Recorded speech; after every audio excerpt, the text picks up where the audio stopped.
Assalamualaikum warahmatullahi wabarakatuh. Perkenalkan, nama saya adalah Fajar Sidik Sanjaya, mahasiswa Fakultas Ekonomi, jurusan Manajemen semester 5. Di sini saya akan menyampaikan materi tentang ekonomi Islam.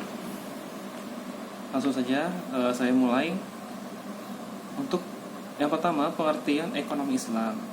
Menurut Muhammad Abdul Manan, adalah pengetahuan sosial yang mempelajari masalah-masalah ekonomi masyarakat yang diilhami oleh nilai-nilai Islam. Selanjutnya, menurut Badan Pusat Pengkajian dan Pengembangan Ekonomi Islam, bahwa pengertian dari ekonomi Islam adalah ilmu yang mempelajari usaha manusia untuk mengalokasikan dan mengolah sumber daya untuk mencapai falah berdasarkan pada prinsip-prinsip dan nilai-nilai Al-Quran dan Sunnah. Selanjutnya yaitu sumber hukum ekonomi Islam. Adapun sumber-sumber hukum dalam ekonomi Islam adalah yang pertama yang berasal dari Al-Qur'anul Karim. Al-Quran adalah sumber utama, asli, abadi, dan pokok dalam hukum ekonomi Islam yang Allah Subhanahu wa Ta'ala turunkan kepada Rasulullah SAW guna memperbaiki, meluruskan, dan membimbing umat manusia kepada jalan yang benar. Di dalam Al-Quran banyak terdapat ayat-ayat yang melandasi hukum ekonomi Islam. Salah satunya dalam surat An-Nahl ayat 90 yang mengemukakan tentang peningkatan kesejahteraan umat Islam dalam segala bidang ekonomi. Yang kedua itu sumber hukum Islam yang berasal dari hadis dan sunnah. Setelah Al-Quran, sumber hukum ekonomi adalah hadis dan sunnah, yang mana para pelaku ekonomi akan mengikuti sumber hukum ini apabila di dalam Al-Quran tidak terperinci secara lengkap tentang hukum ekonomi tersebut. Yang ketiga, ijma adalah sumber hukum yang ketiga, yang mana merupakan konsensus baik dari masyarakat maupun cara cendekiawan agama yang tidak terlepas dari Al-Quran dan hadis. Yang keempat, ijtihad atau qiyas. Ijtihad merupakan usaha meneruskan setiap usaha untuk menemukan sedikit banyaknya kemungkinan suatu persoalan syariat. Sedangkan qiyas adalah pendapat yang merupakan alat pokok ijtihad yang dihasilkan melalui penalaran analogi. Yang kelima adalah istihsan, istislah, dan istishab. Adalah bagian daripada sumber hukum yang lainnya dan telah diterima oleh sebahagian kecil dan oleh keempat mazhab. Pembahasan ketiga yaitu mengenai prinsip dasar ekonomi Islam. Beberapa prinsip dasar ekonomi Islam adalah yang pertama, pengaturan kas kepemilikan. Kepemilikan dalam ekonomi Islam dibagi menjadi 3 kelompok, yaitu kepemilikan secara umum, kepemilikan negara, dan kepemilikan individu. Selanjutnya, prinsip yang kedua yaitu penetapan sistem mata uang emas dan perak. Emas dan perak adalah mata uang dalam sistem Islam. Ditinggalkannya mata uang emas dan perak dan menggantikannya dengan mata uang kertas telah melemahkan perekonomian negara. Dominasi mata uang dolar yang tidak ditopang secara langsung oleh emas mengakibatkan struktur ekonomi menjadi sangat rentan terhadap mata uang dolar. Prinsip yang ketiga yaitu penghapusan sistem perbankan ribawi. Sistem ekonomi dalam Islam mengharamkan segala bentuk riba, baik riba nasiyah maupun fadal. Yang keduanya memiliki unsur merugikan pihak lain yang termasuk di dalam aktivitas ekonomi tersebut.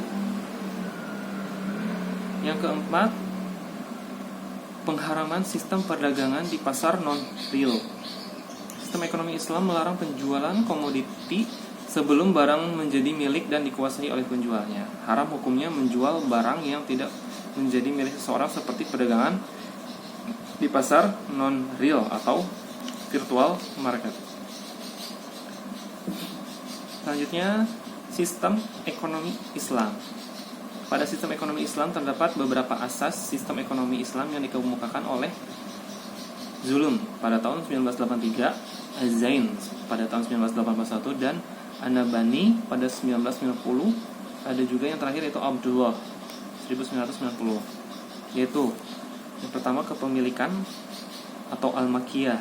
Pada akses pertama yaitu kepemilikan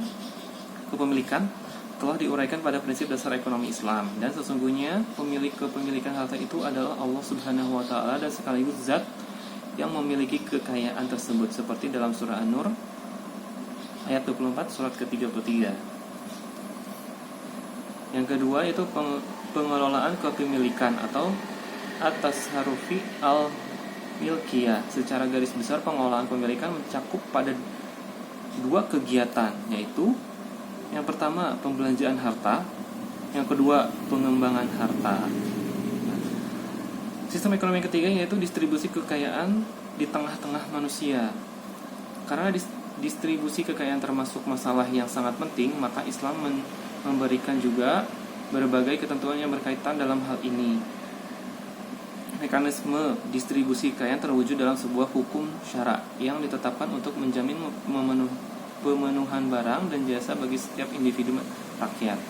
Mekanisme ini dilakukan mengikuti ketentuan sebab-sebab kepemilikan serta akad-akad muamalah yang wajar.